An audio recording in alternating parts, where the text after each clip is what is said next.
Alright, so this is a review for test 5-2. I had a request to make a video of the review that we did in class.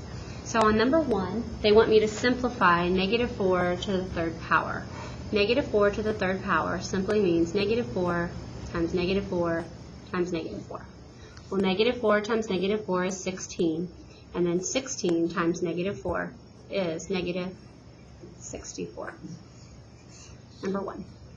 Number 2 is almost the same problem, except that it has it to a negative exponent.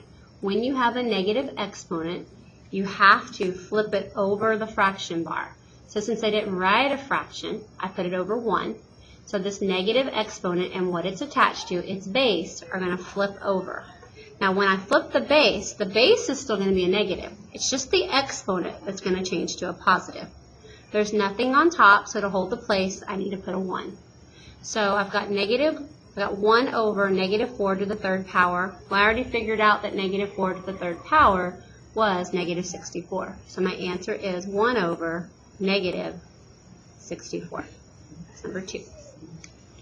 Number 3 is also asking me to simplify a negative exponent. This time I have a c to the negative 3 on the bottom. I can't have a negative, so to make it a positive, I have to flip it over the fraction bar. So it's attached to the c is the base, so c to the third is going to move to the top. There's nothing on the bottom but an imaginary 1, so you don't have to write it.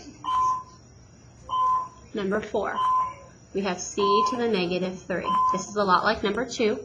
It's over an imaginary 1.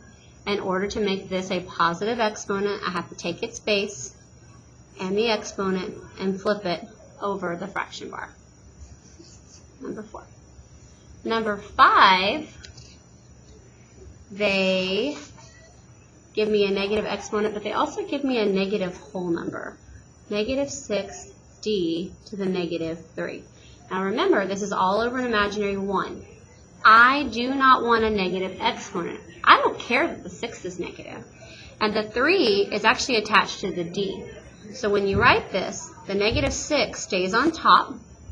The d to the negative 3 is what's going to actually move to the bottom, and the exponent changes to a positive. All right, I don't know why, but I don't have a number 6. Number 7. So on number 7, we've got a to the negative 3, b to the 6, raised to the negative 7, times c to the 10. So I'm going to take care of my power to power first. And when you have a power to power, you multiply. So negative 7 times negative 3 is going to give me a to the positive 21. Negative 7 times positive 6 is going to give me b to the negative 42. Because it's negative, I'm going to move it to the bottom so that it'll be a positive.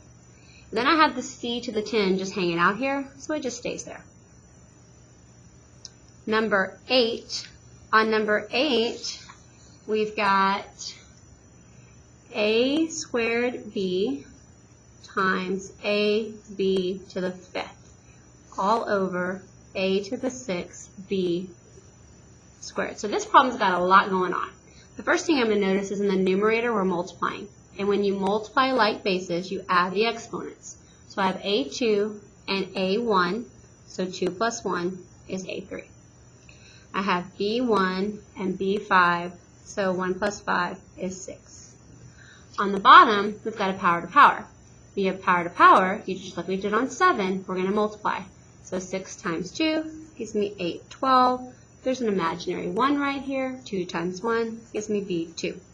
So we had multiplication on the top, power to power on the bottom. Now I have a division problem.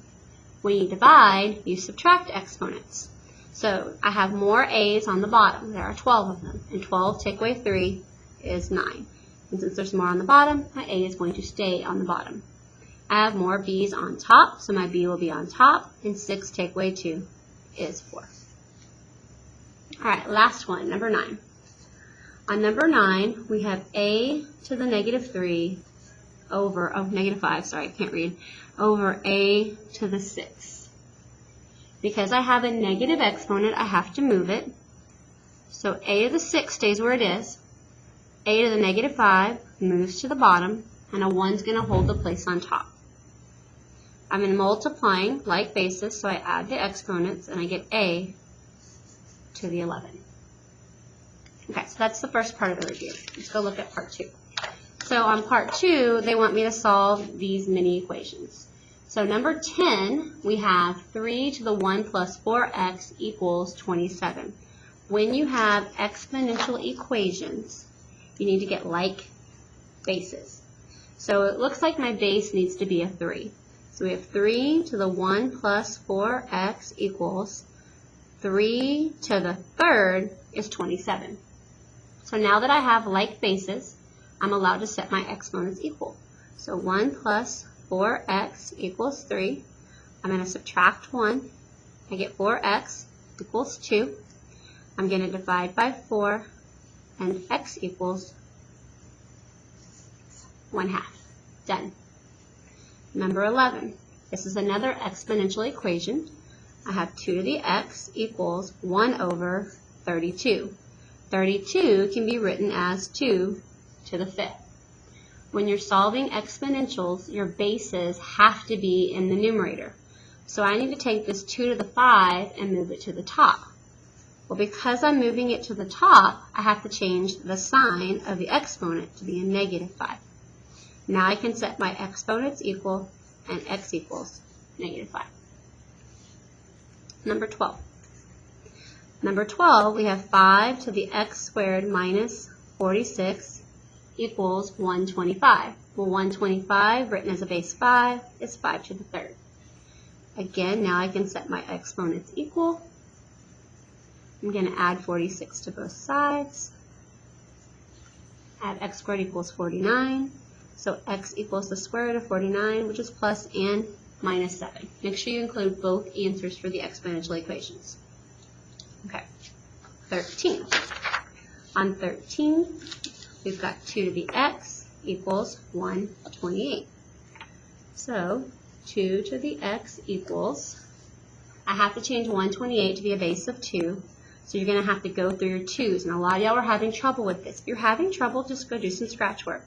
2 to the first is 2. 2 squared is 4. 2 to the third is 8. And most of y'all know those. To keep the pattern going, you just keep multiplying each answer by 2. So I'm going to multiply by 2 again, I get 16. I multiply by 2 again, I get 32. I multiply by 2 again, I get 64. I multiply again, I get 128. Well, what number was that? 2 to the 4th, 2 to the 5th, 2 to the 6th, 2 to the 7th. Okay, so it was 2 to the 7th. So x equals 7. Number 14. We have 7 to the 2x minus 4 equals 49. 49 can be rewritten as 7 to the second. So 2x minus 4 equals 2. 2x equals 6. X equals 3. All right, last one of these, number 15. On 15, I have 3 to the 7 plus 3x equals 1 over 3 squared. Okay, again, we can't leave the base in the denominator when we're solving. I got to bring it to the top. So if it's in the bottom and I bring it to the top, it's going to change the sign to -2. And now I do these just like we did in Algebra 1. I subtract 7, and we get -9. I divide by 3, and we get -3. All right, next section. They want me to change the exponential expression to an equivalent expression involving a logarithm. So all they want you to do is rewrite each of these 3 using the word log. So when you do that, you write log first. And I look at this problem right here. If I were to ask you what the base is the number being raised to the power. So it's base 5. So I write log base 5, and then I take the 3 and the 125 and I flip them. So I get log base 5 of 125 equals 3. We're going to do the same thing when we get to 17. My base is a 5. So I have log base 5. I take the 2 and the x, and I flip them. Log base 5 of x equals 2. One more time. On this problem, my base happens to be 12. So log base 12. I take the x and the 144, and we flip them. And that's it. I just wanted you to rewrite them. That was on 19 and 20. it says change the log expression to an equivalent expression involving an exponent. It doesn't say to solve it. They just want you to rewrite it again. So this is when we do what we call the log rolls. My base right here is a 3, so I write down 3, then I roll to the right, so 3 to the x power, I roll over the equals, and I touch the 243. 3 to the x equals 243. Number 20 is going to work the exact same way. I have log of q of 64 equals 3 over 5. So my base is a q. I'm going to log roll to the right. So q to the 3/5 power. I'm going to pass over the equals and touch 64. Q to the 3/5 equals 64.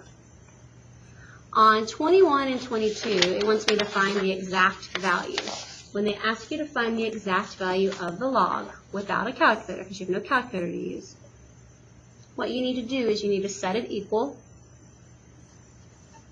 to x and then log roll it. So I made it equal to x, now I'm going to log roll, and I get 3 to the x equals 81. Well, they're trying to figure out 3 to what power is 81. So we can just go over here again. 3 to the first is 3. 3 squared is 9. 3 to the third is 27. Remember, we're just multiplying by 3. 3 times 3 is 9. 9 times 3 is 27. 27 times 3, oh, it's 81. So it's the next one. So your answer is 4, because 3 to the fourth is what equals 81. So the answer here is 4. 22, we're going to do the same thing. Remember, it doesn't set it equal to x. You just have to do that to solve it without a calculator. We're going to log roll. I get 6 to the x equals 1 over 36. And then we're going to remember to get a like base here. 6 to the x equals 1 over 6 squared. Again, it's in the denominator, so I have to move it to the top. When you move it to the top, we make the exponent negative. So my answer is -2. 23 wants me to solve the equation. This time it's asking me to solve some log equations. When you're solving a log equation, you're going to start off, if you only have one log, which is what I have, and log roll it. So I have 2 roll to the right to the 5th power equals x. Well, what is 2 to the 5th? We actually did this earlier in the review sheet. 2 to the 5th is 32. 24. We're going to log roll again, and I get 8 to the x equals 64. 8 to what power is 64? 8 to the first is 8. 8 squared is 64. So x equals 2. On 25, it says use the properties of logs to find the exact value of the expression. So before spring break, I know it's been a while, it was either on Wednesday or Thursday, we talked about some log properties. And one of the properties we talked about is if your log base and your exponent base are the same, like these. I have 3 of 3. It's like they equal 1. And whatever you're left with is your answer. So 1 times -5 is -5. 26 is going to work the same way. I've got ln e to the third. Well, there's an imaginary little e here. It's kind of like understood, just kind of like x to the first. We don't write x to the first. We just write x. Again, my bases are the same. So 1 times 3 is 3.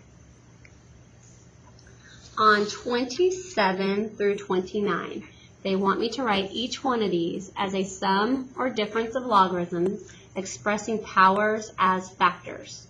All right, so they want me to take log base 3 of 4 over 9 and write it as a sum or difference of logs. Because it's a division, the properties said that we just use subtraction. So I take the numerator and I write it first, minus, I keep my same base, log base 3, and my denominator says 9. That's it, done. That's 27. 28 is really similar. The only difference is it's got exponents. So when you have exponents, you're going to pull them out to the front. All right, so I'm going to do this a step at a time. There's a division problem. So I'm going to write log base 5 of a squared. Division means subtract. Log base 5 of b to the 4th. Okay, so that was the first step because of division. The directions said that I have to express powers as factors. Again, if you have an exponent, I can rewrite it out front. So I can rewrite this as 2 log base 5 of a minus 4 log base 5 of b. That is your final answer. Exponents go to the front and become factors. Division means to subtract. So 29. 29 is a little tricky. So on 29, we do have division, so I know I'm going to subtract these two, but I also have multiplication and a power. On the top, I've got 5 times a times b. And when you have multiplication, you rewrite that as addition. So the first thing I'm going to do is just rewrite the top. So we've got log base 7 of 5. Because it's multiplication, I'm going to put a plus log base 7 of a plus log base 7 of b. So this is the entire numerator. Remember, multiplication is rewritten as addition. Now I have my division, so I write a minus. And right there it says c squared. Because it's a squared, I'm going to write a 2 out front. And then I'm going to write log base 7 of c. And that is our final answer for 29. Last 4. So on 30 through 34, they want me to do just the opposite. They want me to take the 2 logs that I have on 30 and write it as 1 log. So we're going to do our rules backwards.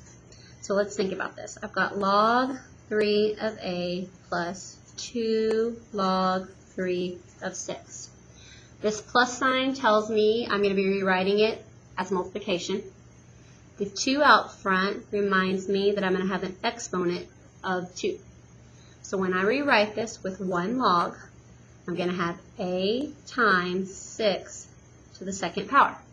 You can't leave it like that because I know what 6 squared is. So log base 3, 6 squared is 36, and then I have my a.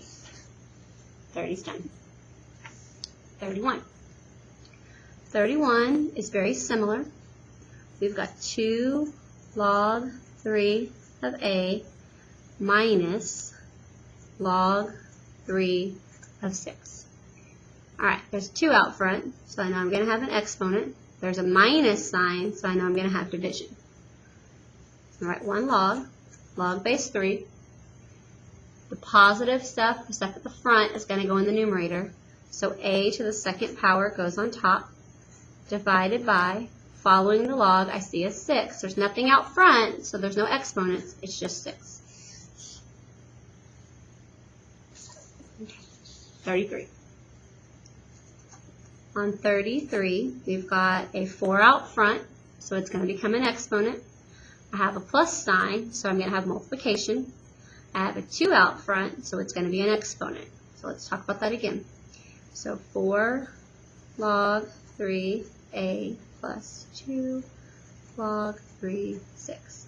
That 4 is going to come up here. That plus sign means multiplication. That 2 is going to go on top of the 6. So I'm going to write 1 log, log 3 of a to the 4 times 6 squared. And what do we know 6 squared is? We know 6 squared is 36. Last problem. On 34, we have 5 log 3a minus 2 log 3, 6. Number out front means an exponent. A subtraction means division. A number out front means an exponent. Log base 3 of a to the 5th divided by 6 to the 2nd. 6 to the 2nd is 36. And there we go. I hope this helps. Please study for your test. I want you lots of A's. Good luck.